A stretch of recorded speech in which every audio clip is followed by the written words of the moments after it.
I remember the first time I heard of AIDS.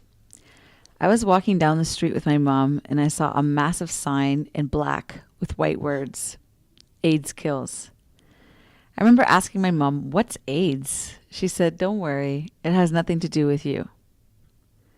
About 10 years later, I moved to the city to go to university. A friend was volunteering on the AIDS floor at the Wellesley Hospital and asked me if I wanted to come along. Why not?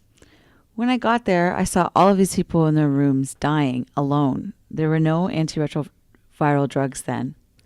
It was mainly gay men who've been abandoned by their families for being gay and later their friends for being HIV positive. As volunteers, we did whatever the patients needed, from getting them a newspaper, helping with feeding, to walking them out to the smoking section.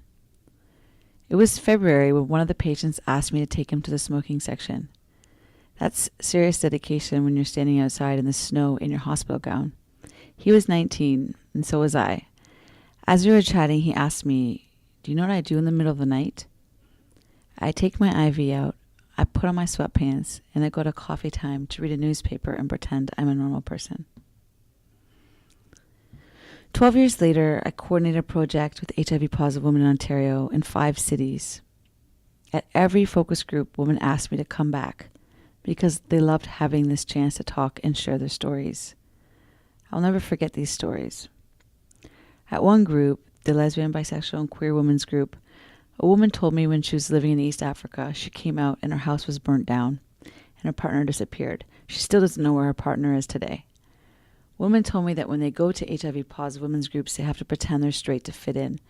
When they go to an LGBT group, they have to pretend they are HIV negative. Nowhere can they be themselves.